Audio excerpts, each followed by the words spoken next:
So, as I said, my name is Professor Dr. Kimathi, and I'm a professor teaching political science, governmental studies, and ethics. So, governmental studies is actually springs from politics. Politics is the policy of the government. And I'm reading from a script. I'm reading from the script, from the Bible. I read from the Bible. I read from the Quran. I listen and quote the prophecies of other people.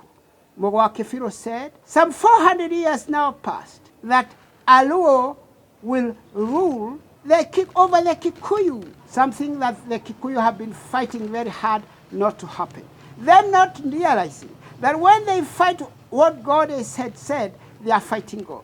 As a prophet of God myself, then I do the will of God. Because if he says Aluo will become the president, then I am a servant of God to make sure that Aluo becomes the president. And I'm trying to look. I've been looking for the right guy. Because when I said so, they said, yes, Raila. But I said Raila is too old, Bwana. Presidency. Even when Ruto was campaigning against him, he was saying, look at him. Can he really be Alula, a president? Look, can't you see this?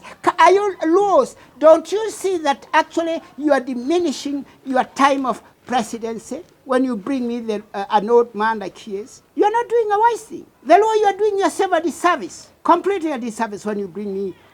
Must he be the king to satisfy himself? So I don't want him to be like the Luo president of 82 Air Force, who ruled for just a short time using the gun, and then Moi hanged him. Moi hanged Ochuka because of overthrowing the government. So I want to bring you, when I talked about this man called Bandi, so I found him to be too baridi.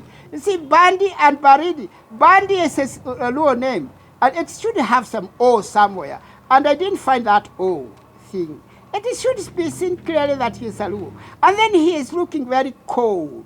Once he got in the money, the guy we knew, who was a firebrand of politics, became somebody now just eating the money quietly like a rat who has gone inside the granary where wheat is, just eating. I found that he cannot be the president of Kenya. So I've been looking around, and I was alarmed when I didn't find a suitful guy.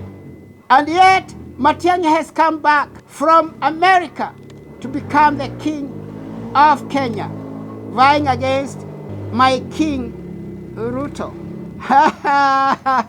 I say, Professor Matiang'i, I'll take that paper which your man, this man who was the CJ, then put a stamp that he has received that paper. Because I sealed it, and I made sure that there is that as told. And these days they don't stamp anyway. Telling Matiang'i, take over immediately. Talk it with Uhuru. Because when I see the intelligence I had is that Ruto will take over. Ruto will take over. And you see, we always go for the government. You, if you are a man who is powerful like I am, going against the government, you are letting yourself down. You should go up according to the government even when it is bad. You can change it with me. This man, Professor Matiang'i, I don't understand him. I don't see his wisdom at all. Saying that now he has left the government, he is going to vie for presidency, when he would have done that when he had the arms of power. He is like a Kikuyu, who actually left the presidency and now starts saying, oh, you people are doing this bad. You people are doing this bad. You are there. Why then didn't you know that they will do like that? We are bringing these people as a whip for the Kikuyu. So you guys joining the Kikuyu, you Kalonzo Musyoka, you are bringing the Kamba to that whip. You Matiang'i, you are bringing the Kisii to that whip. You should leave the Kikuyu alone to face the music alone. So now this is what we have done. You know, when I'm talking, I say I read from a script. The script I read you was Proverbs chapter 4, verse 18. And I look at very many versions of it.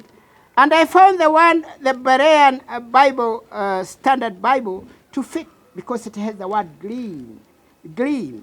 It says, the path of the righteous is like the gleam of light, which shines brighter as the day dawns. listen, it's English. We are talking of English. And I said that, look, this teaching is not for the ordinary man. It is for a people, the party of my people, who will be my princes. From them, I'll choose the president. When one of my students says a president, I am a de facto president. Must I bring my white beards there and die the following day like Raila is trying to do? You're not looking for the future. So it's because they are talking of dawn when they are at Wamonyoro place. Today is 4th May 2025, as a historical day when the Bantu people subgroup have ganged against the Nilotic people made of the Kalenjin and the Luo. And for me, I'm not a woman just to sit down and wait for people to cook politics when actually I'm a doyen of politics. So what have I done? I have come to the assistance of my king. That's why a princess there is to be the right hand of your king when he's in trouble. What kind of hand am I bringing him? Is to advise him. I advised Riek Machar before he was jailed. I told him, and we met at Addis Ababa. I told him, Riek, listen very carefully, because your people are more in my kingdom than the other guys. So go to Museveni now that you are free and tell him whatever Salva Kiir is giving you, I'll give you, because actually this Museveni is a de facto king, in fact an emperor. He wants to take over the whole. Only that the age is now bringing him down. But I envy him very much. He is from an Ugandan kingdom. I'm from the Kikuyu kingdom. Born there with a ship, so I'm a de facto Kikuyu. I'm a de facto Kikuyu. That's the beauty about the Kikuyu. Anybody can join. As long as you agree to get circumcised, and then you are born with a ship, now you will even get a Kikuyu name. And that's the beauty about the Kikuyu people. That's one beautiful thing. But I'll come back to the Kikuyu later on.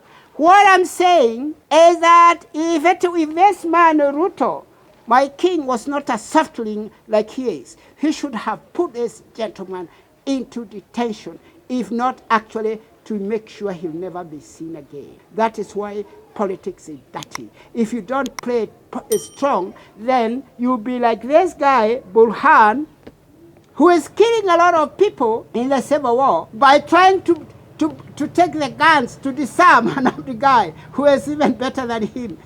Hemedit. It's very stupid. You respect somebody. I remember one time when there was a crisis between the police and the armed forces when they were doing operations in Wajir. And I was called to say what to do. And I told the police officer there, listen, these guys are armed. So it is not a question of listen. You just tell us who the guy is bringing the problem. We take him away and bring you a softer person. But you cannot even shout at them. So the same thing. I am advising. I advised Riek Machar. He did not listen to me. He said, hey, no. Hey, you see, these resources must benefit the Sudanese. Nonsense. You must, humbleness is to understand to be humble is to understand your weaknesses, to understand your limitations. And you have to go by principles. As an educated man as I am, I cannot go destroying established places encouraging bloodshed like Achagua is doing. So I am for King Ruto. So I am going not with a gun, but with advice. What is my advice? I say, are they putting up against you a former security officer, CS?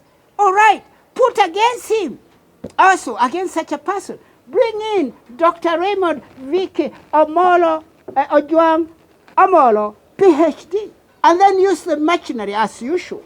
We rig the elections. They don't believe it is rigged. They are very naive.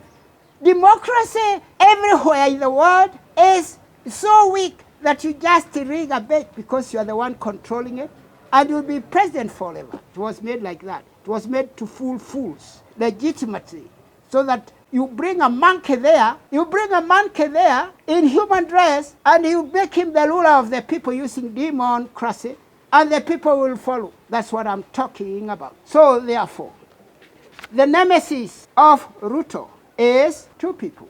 When I teach politics, is Burhan, so that you can see the kind of bloodshed would happen. And the other one we are talking about is Salva Kiir of Southern Sudan. The nemesis of this man, Gachagua, in Sudan, or Northern Sudan, is RSF guy, Hemedti, and the other one is Riek Machar. So Ruto has to decide between the two, whether to bring this country into bloodshed, trying to arm Gachagua, to disarm Gachagua and start taking guns, or to bring him inside like it was done at Southern Sudan, named Riek Machar.